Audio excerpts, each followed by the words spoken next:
Bonsoir, bienvenue sur nos Sensations Normandie, santé, vie courante, environnement, culture. Nous parlons aujourd'hui de culture et plus particulièrement de la promotion de l'art avec l'association Promouvart, une association qui fait la promotion d'artistes, mais pas que. Aurélie Das-Neves, vous êtes la responsable projet de l'association. Bonsoir. Bonsoir.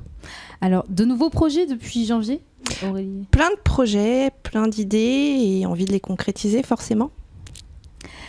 Le Promouvart, vous faites de la promotion de l'art, mais pas seulement, vous êtes aussi, c'est une association, donc c'est vraiment le biais associatif avant tout. Voilà, c'est ça. Pour nous, la culture, c'est vraiment un bien commun.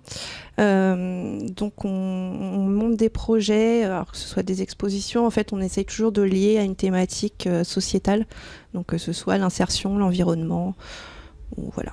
Vous travaillez avec d'autres associations Alors on essaye de mettre en place des partenariats, oui, par exemple voilà, le projet avec l'association des jeunes diabétiques de Normandie, donc là plus axé sur la santé, et d'autres devraient voir le jour prochainement.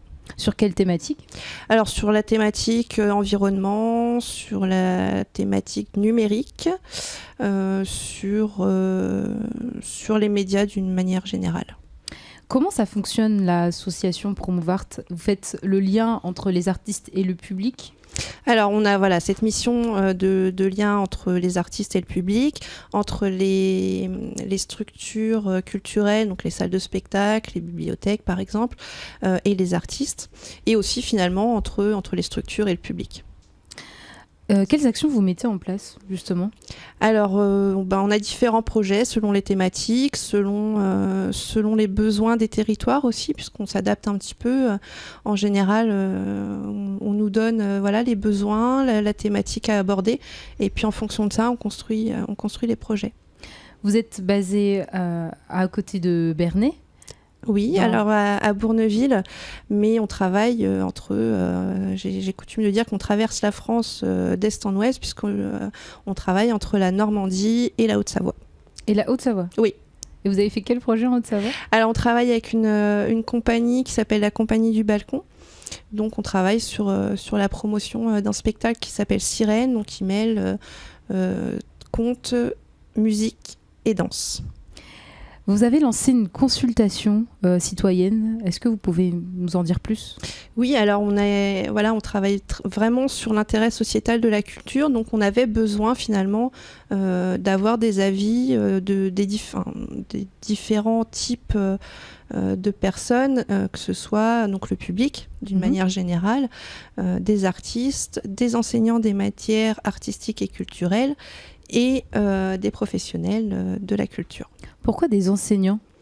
Parce que finalement, c'est une des portes d'entrée finalement des enfants vers la culture. C'est souvent on s'est aperçu avec le projet du goûter culture que la seule fréquentation des lieux de culture était faite via l'école. Voilà. Donc c'était important d'avoir la parole aussi des enseignants. Cette consultation, vous avez eu des retours? Alors oui, on a un petit peu de retours, on est assez contents finalement, mais elle est encore en ligne et on espère avoir encore plein de retours. N'hésitez pas à aller sur le site. C'est ça, sur notre site internet www.promouvarts.com. Et l'association, avec l'association des jeunes diabétiques de Normandie, quel était le projet? Alors le projet, c'était de travailler sur les émotions face à la maladie, donc à travers différentes disciplines artistiques. On a fait des ateliers donc avec des plasticiens, on a fait des ateliers avec du spectacle vivant, des arts visuels. Donc on a eu un magicien, on a eu peintre, sculpteur, on a eu du dessin, on a vraiment ouvert les disciplines au maximum. Et là, on a notre dernière journée, donc la journée de clôture qui a lieu à Gouville-sur-Mer le week-end du 19 mai. Donc là, habituellement, on travaille sur une journée. Là, on va vraiment travailler sur tout un week-end, donc avec principalement du spectacle vivant. Donc avec un musicien, un magicien et un artiste circassien. Pour revenir sur la consultation qui a été lancée en janvier, vous avez d'autres chiffres à nous donner ? Oui, effectivement, on a commencé à analyser un petit peu les réponses. Donc voilà, on a des chiffres sur les habitudes de consommation, par exemple sur Internet, ce que vont faire les gens principalement. Et on s'aperçoit que les gens vont principalement écouter de la musique.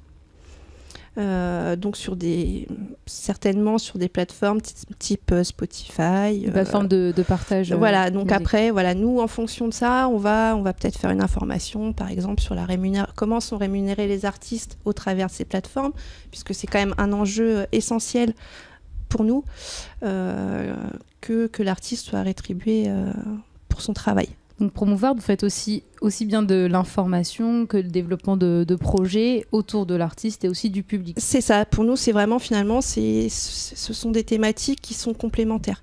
Parce que si on veut que la culture puisse se développer, que finalement continuer de constituer un patrimoine, vraiment ce sont des choses où s'il n'y a plus de public, il n'y a plus d'artistes. Donc voilà, c'est vraiment des choses qui sont très complémentaires pour nous. Donc on travaille sur toutes ces thématiques. Et cette consultation, donc, elle est uniquement sur les pratiques des Normands ou pratiques Ah non, c'est ouvert vraiment sur la France entière. On a quelques réponses, par exemple de Bretagne, du Var, de Montpellier. Voilà, c'est assez varié. Et aussi, alors on a des tranches d'âge très différentes. On a une moyenne d'âge sur tous les questionnaires qui se situent aux alentours de 40 ans. Donc c'est vrai que sur les publics, on aimerait bien que la moyenne descende un peu. On aimerait vraiment avoir des réponses de jeunes. Donc là, par exemple, j'interviens dans un collège la semaine prochaine. Donc voilà, je vais parler de cette consultation en espérant avoir des retours des jeunes, puisque c'est aussi pour eux qu'on fait ça. Justement, la moyenne d'âge 39 ans, 40 ans, qu'est-ce que ça veut dire en fait, c'est vraiment les habitudes de consommation ne sont pas les mêmes. Qu'on ait 50 ans ou qu'on en ait 20. On a vraiment des habitudes, on s'aperçoit qu'on a des consommations qui sont très différentes, que ce soit sur les médias, que ce soit sur Internet, sur la télévision. On s'aperçoit aussi que, par exemple, la fréquentation des lieux culturels, le premier lieu fréquenté, ça va être le cinéma. Après, on va avoir les concerts, les bibliothèques, médiathèques, les expos hors musée. Et en tout dernier, les musées. Et en tout dernier, les musées. Voilà. Donc on ne va plus au musée comme... On ne va plus au musée comme avant, donc c'est aussi un aspect sur lequel on travaille.